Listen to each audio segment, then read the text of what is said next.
The 17th rejection didn't come with anger. It came with silence. Ayan was sitting in a small rented room with peeling paint on the walls and a fan that made more noise than wind. His laptop screen glowed in the dark as he refreshed his inbox for the 5th time in 10 minutes. And then it appeared. "We regret to inform you." He didn't scroll further. He already knew the ending. 17 interviews, 17 times wearing the same ironed shirt, 17 times rehearsing answers in front of a cracked mirror, 17 times believing this one feels right, and 17 times rejected. He closed the laptop slowly. Outside, someone was celebrating. Firecrackers burst in the distance. Probably someone who just got hired. Probably someone whose parents were proud tonight. Ayan leaned back and stared at the ceiling. "Maybe they're right," he whispered. "Maybe I'm just not enough." A small town dream. Ayan didn't grow up surrounded by opportunity. He grew up surrounded by limits. His father owned a tiny mechanic shop at the corner of a dusty road. The smell of oil and metal was part of his childhood. His mother stitched clothes late into the night under a dim yellow bulb, her hands moving faster than time itself. They weren't poor in love, but they weren't poor in money. And in their house, one sentence echoed more than any other. Study hard, get a secure job, change your life. Dreams were not discussed, security was. As a child, Ayan didn't dream of becoming rich. He dreamed of stability, a proper office, a desk with his name on it, a salary that arrived on time. That was enough. The hard work no one saw. He studied harder than most. While his friends played cricket in the evenings, he stayed inside solving problems. While others slept, he watched online tutorials trying to learn skills that weren't taught in his college. Digital marketing, basic coding, graphic design.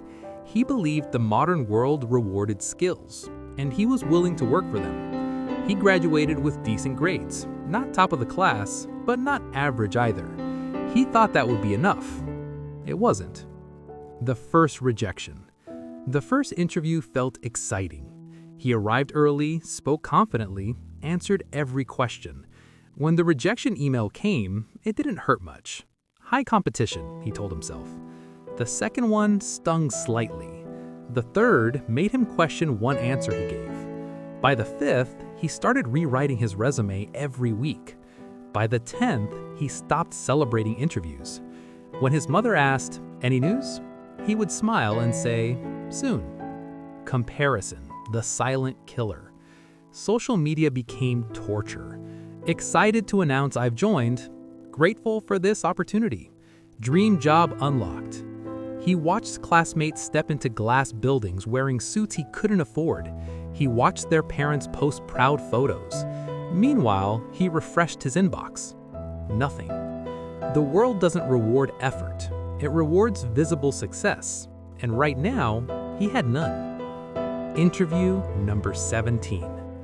The 17th interview felt different. The manager smiled warmly. The office was modern. The questions went smoothly. "You're a strong candidate," they said. For the first time in months, Ayan allowed himself to imagine it. He pictured telling his father. He pictured paying off debts. He pictured walking into that mechanic shop not as a struggling son, but as a success story. 3 days later, the email came. "We regret to inform you." Something inside him cracked. Not loudly, quietly, dangerously. The night everything changed. That evening, Ayan didn't cry, he didn't shout. He opened every rejection email and read them all, from start to finish. 17 versions of the same sentence. 17 polite ways of saying, "You're not what we're looking for." He expected sadness. Instead, he felt anger. Not at the companies, at himself. "Why am I begging for permission?" he asked the empty room. Why was he waiting for someone to decide his worth? Why was he placing his future in the hands of strangers? For first time, he stopped seeing rejection as an ending. He saw it as a signal. If no one would hire him, he would stop asking. The observation. The next morning, instead of opening job portals, he walked through his town. He noticed something strange. Every small business, bakery, clothing shop, electronics store, looked the same. No online presence, no website, no social media marketing. They depended only on walk-in customers. Yet he had spent months learning digital skills. What if the problem wasn't his ability? What if the problem was where he was looking? That thought changed everything. The decision. That night, Ayan wrote a single sentence in his notebook. If they won't give me a job, I will build my own. He didn't have money, no investors, no office, just a second-hand laptop, internet connection, 17 rejections burning inside him. Fear was still there, but something stronger had replaced doubt. Clarity. The first attempt. He created a simple service offer, affordable digital marketing for local businesses. It sounded bigger than he felt. He designed a basic portfolio, built sample websites, practiced sales conversations alone in his room. Then, one morning, he walked into a small bakery. The smell of fresh bread filled the air. The owner looked up suspiciously. Yes? Ayan swallowed. I can help you get more customers. The owner laughed. You? Big agencies couldn't help me. For a second, Ayan almost turned back. Rejection number 18 was waiting. But this time, he didn't leave. Give me 1 month. No results, no payment. Silence. The owner studied him carefully, then nodded. 1 month. The hunger. That month, Ayan didn't live. He worked. He built the bakery a simple website, created social media pages, shot basic product photos, and ran small local ads using the little savings he had. He learned more in 30 days than he had in 4 years of college. There were nights when doubt returned. What if this fails too? But failure no longer scared him. Comfort did. The first result. After 4 weeks, the bakery saw something unusual. New customers walked in saying, "We saw you online." Sales increased. Not massively, but noticeably. 30% up. The owner called Ayan. For a moment, he feared the worst, but instead, the owner extended his hand. You did what others couldn't. That handshake meant more than any job offer. He got paid, and more importantly, he got proof. A spark of belief. The bakery recommended him to 2 other shop owners, then 3 more. Slowly, word spread. The boy who was rejected 17 times was helping businesses grow. Money was still tight, but confidence wasn't. For the first time, he wasn't waiting for approval. He was creating value. End of part 1. Tease. 3 months later, something unexpected happened. One of the same companies that rejected him walked into a meeting room. But this time, they weren't interviewing him. They were meeting him as a service provider. And that was only the beginning. 3 months after the bakery's success, Ayan walked into a glass building he once dreamed of working in. But this time, he wasn't holding a resume. He was holding a proposal. The receptionist smiled politely. "Do you have an appointment?" "Yes," he replied calmly, "with the marketing director." Irony has a strange sense of humor. 2 years ago, he had interviewed in this same building. They had rejected him. Today, they needed him. The first big client. The meeting room was cold, corporate, familiar. The same company that once said, "We regret to inform you," was now listening carefully as Ayan explained digital growth strategies. They didn't recognize him at first. Why would they? Back then, he was just another candidate. Now, he was a solution. His voice didn't shake. His slides were confident. His results spoke louder than his emotions. At the end of the presentation, the director leaned forward. "We're impressed." Those 2 words hit differently this time. Not because he needed validation, but because he no longer depended on it. They signed the contract. It was the biggest deal of his life. Growth comes with pressure. Money started flowing in. Not millions, but enough. He rented a small office, hired his first employee, a young graduate who reminded him of himself. Then a second, then a third. But growth isn't glamorous, it's exhausting. Clients demanded results, deadlines stacked up, mistakes became expensive. For the first time, Ayan felt something heavier than rejection: responsibility. People depended on him now. The first major failure. 6 months later, disaster struck. A large campaign for a client failed badly. Sales dropped instead of rising. The client was furious. They canceled the contract. Worse, they demanded partial refund. Social media criticism followed. Competitors whispered. Employees looked worried. For a moment, it felt like rejection all over again. Except this time, the stakes were higher. It wasn't just his pride on the line. It was his company, his dream. The breaking point again. That night, he sat alone in his office. The lights were off. City noise echoed outside. He stared at the framed rejection emails hanging on his wall. 17 pieces of paper. 17 reminders. Back then, he survived rejection because he had nothing to lose. Now, he had everything to lose. He asked himself, do I quit and play safe? He could shut down, apply for a job, finally accept stability. But something inside him refused. Rejection had once built him. Failure would now refine him.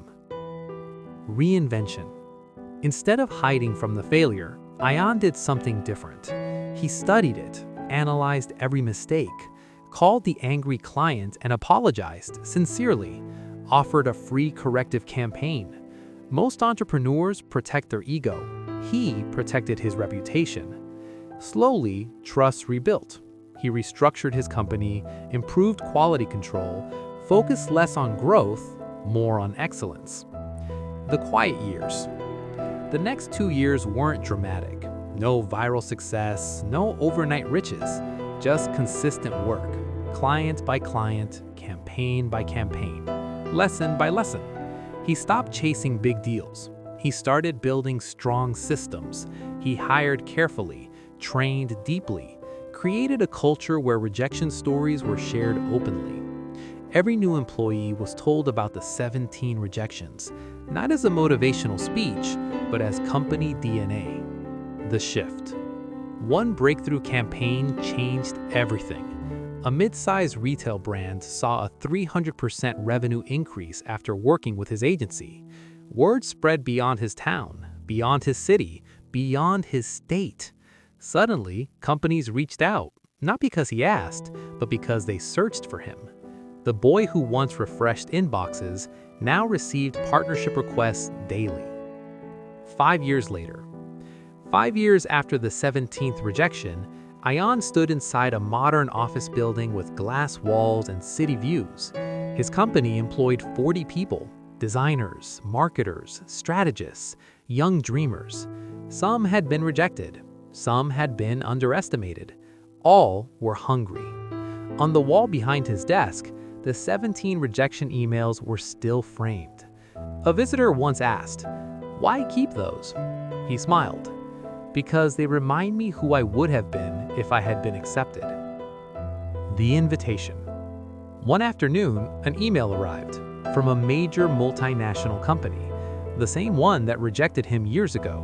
They offered him a senior executive position, high salary, prestige, security, everything he once begged for.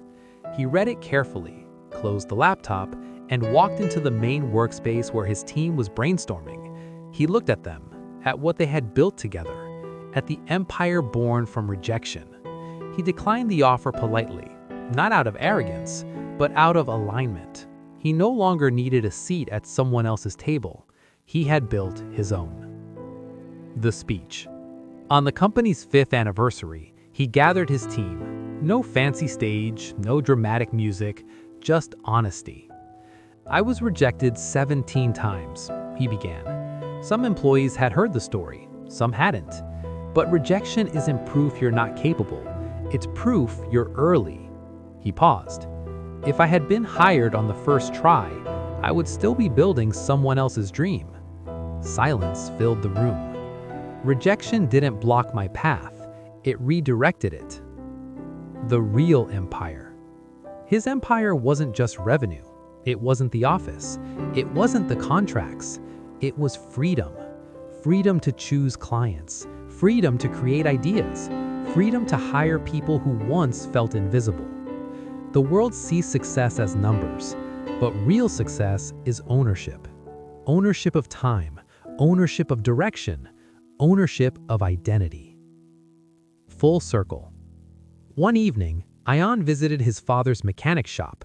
The same smell of oil and metal, the same dusty road, but something felt different. His father looked at him with quiet pride. "He built something," he said. Ion nodded. Yes, but not just a company. He built belief in himself, in risk, in possibility. Final message. 17 rejections. That's what the world counted. What they didn't count, the skills he built, the courage he developed, the clarity he found, the empire he created. Rejection is painful, but comfort is more dangerous. If he had been accepted early, he would have settled. Rejection forced him to expand. Failure forced him to evolve. And persistence built his empire. Final moral. Rejection is not a stop sign. It's a direction sign. Sometimes life closes doors because you're meant to build a bigger house.